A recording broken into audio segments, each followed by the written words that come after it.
All right, welcome back to lesson 5 now. We're going to talk a little bit about assumptions.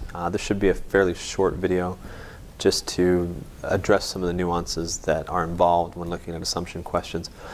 I mainly want to focus on pages 5.2 and 5.3, so go ahead and turn to those now. If you look at 5.2, you can see that the book divides assumptions into two primary categories, what we call supporter assumptions and what are called defender assumptions. Supporter assumptions are kind of the more common ones that we expect to see and are prevalent in any kind of argument where you have a gap. If those premises take you to a certain point and then there's a gap in the reasoning and the conclusion picks up from there, the space between the premises and the conclusion can be filled by a supporter assumption. What happens in these cases is that we believe the author has taken some extra steps mentally, performed some extra logic in their minds without actually explaining what they've done. And then your task in the answer choices is to identify what those steps were. This type of assumption often very closely resembles a justify answer, because when you add a supporter assumption to an argument that is well formed to begin with, then the argument will appear to be complete. You will have in effect justified and explained exactly how the argument was reached. Of course, what you're really doing is pointing out what the work the author had already done, as opposed to adding something to it, like in a justify question where you bring in new information to make the argument work better. I like to think of the assumptions as sort of the underlying foundation to an argument. And if I'm going to go look at a house and do house renovation, if I'm going to justify the house, the argument, then I'm adding to it. I might, put in a new wing or improve it in some fashion, make the argument better. Assumption just means that I'm examining and identifying the foundation that was laid. I'm checking for cracks. I'm looking at how the foundation looks. And when I've uncovered the assumptions to an argument, I will understand it better, but I won't make the argument any better. We're not actually improving arguments in assumption questions. We just get a clearer sense of what they do. So for this claim, the Yankees will win the Super Bowl. This is obviously a very messed up, old, dilapidated house. It's going to take a lot of work to flip and renovate this house. There are supporter assumptions here. The primary supporter assumption is Yankees play in the NFL.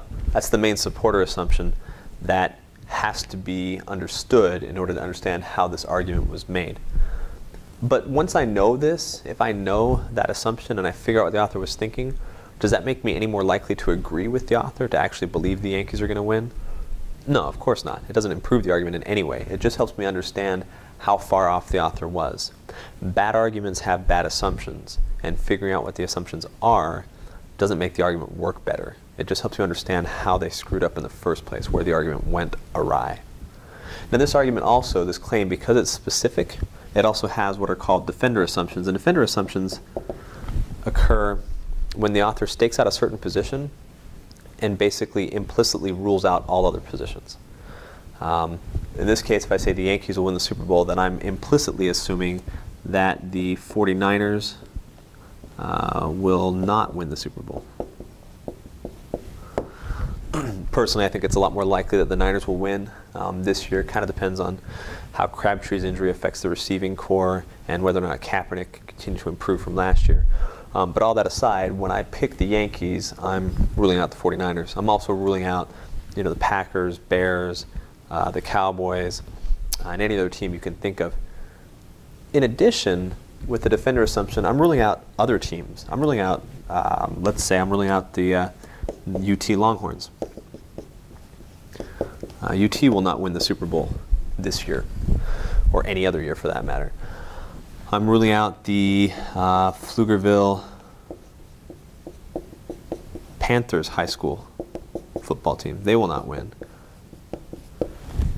I'm ruling out Snoop Dogg's middle school football team that he coaches out in California. Once I've picked my position, every other possible explanation, every other possible winner is eliminated. I am assuming all of these things to be true. These answers can be tricky, and in this case, when you're dealing with defender assumptions, they tend not to look anything like justify answers. You'd have to take all of the defender assumptions together to justify an argument. Identify every single team outside of the Yankees, rule them out one by one, and then say, therefore, what's left over is the Yankees. When you pick a single team and say, I'm assuming this team will not win, you haven't really done much of anything to the argument except pointed out the obvious that by picking the Yankees, I'm not picking someone else. The assumption answers that are defenders tend to be a little harder for students to identify in some cases because it feels like you're not improving the argument, and that's true, you're not. Frankly, with the supporter assumptions, you're not improving it either, but these feel more like you're helping somehow. The good thing about defender assumptions is that it's pretty hard to get them confused with justify answers. And so once you understand that this category exists and that the test makers are free to bring in really anything they want as a defender assumption, then it becomes easier to identify that kind of answer. Now the last thing that I want to cover here is the assumption negation technique. We talked briefly in our last lesson about how anyone who believes a particular argument believes all of its assumptions. And the assumption negation technique is a way to double check an answer. When I select something as an assumption answer, I'm in effect saying that that is a critical element of the argument. It's something the argument depends upon. It needs to be that way.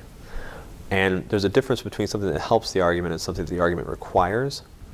One of the best ways to check between an answer that's helpful and an answer that's essential is to use the assumption negation technique. If this is the relationship and I negate the assumption, anyone who doesn't believe the assumption will then be incapable of believing the argument. And in that way you can check if the answer that you're considering actually is essential, if it's something that the argument needs, or if it's more helpful to the argument. If I negate these assumptions, Yankees play in the NFL, Yankees do not play in the NFL. If I negate the supporter assumption, it's no longer feasible for me to believe that the Yankees will win the Super Bowl. Likewise, if I negate any of these and say the Niners are going to win the Super Bowl, or the UT Longhorns, or the Pflugerville Panthers, if I say any of those teams will win, then it's also no longer feasible for me to continue to believe that the Yankees will win the Super Bowl. So that's the assumption negation technique in a nutshell. Don't use this on every question, or excuse me, on every answer. Save it for the times when you have multiple contenders and you feel like one of them is helpful and one of them might be a real assumption. Use it on both answers and then consider if someone could have the initial argument, the initial stimulus, if you could add in the negated answer and still reach the same conclusion. In this case, the argument might be the Yankees are fast, strong, skilled, athletic, run well, throw hard, etc. Therefore, they're going to win. If I add to that the Yankees don't play in the NFL, it no longer follows that they're going to win. If I add to that all their athletic ability that the 49ers are going to win, then it no longer follows the Yankees will win, and so on and so forth. That process can help you really understand what it takes for an answer choice to be an assumption. Okay, good luck with the homework questions. Bring questions to class. This is a tough concept, and I'm more than happy to cover these for lesson 5 when we get together.